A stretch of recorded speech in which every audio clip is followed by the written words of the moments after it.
সাহেব আপনাকে দেখছি, আপনি যখন যেটা সুবিধা মনে করছেন, কোন পথ দিয়ে, কোন রাস্তা দিয়ে, কোন গলি দিয়ে ঢুকলে পরে ক্ষমতায় যাওয়া যাবে, এর জন্য আপনি দিন রাত কাজ করছেন। কিন্তু আপনার এই কাজের মধ্যে মানুষের কাছে ধরা পড়ে যাচ্ছে আপনাদের আসল চরিত্র, আপনাদের আসল বৈশিষ্ট্য। উনি আল জাজিরায় সাক্ষাৎকার দিয়েছেন। একবার উনি বললেন যে দেশের প্রচলিত আইন অনুযায়ী আমরা রাষ্ট্র পরিচালনা করব যদি আমরা জিতি।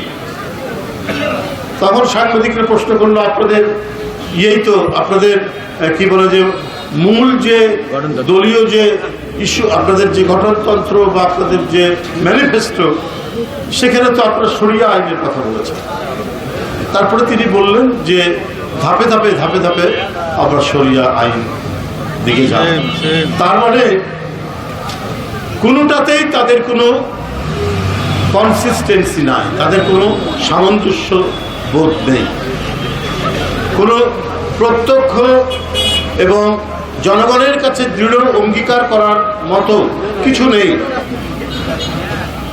আরে ভাই, ইসলাম নিয়ে রাজনীতি করেন, ইসলামের প্রধান বিষয়টি হচ্ছে অঙ্গীকার রক্ষা করা, ওয়াদা রক্ষা করা।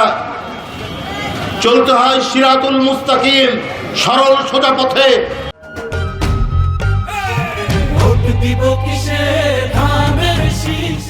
আপনি আমির সাহেব, আপনাকে দেখছি, আপনি যখন যেটা সুবিধা মনে করছেন, কোন পথ দিয়ে, কোন রাস্তা দিয়ে, কোন গলি দিয়ে ঢুকলে পরে ক্ষমতায় যাওয়া যাবে, এর জন্য আপনি দিন রাত কাজ করছেন। কিন্তু আপনার এই কাজের মধ্যে মানুষের কাছে ধরা পড়ে যাচ্ছে আপনাদের আসল চরিত্র, আপনাদের আসল বৈশিষ্ট্য।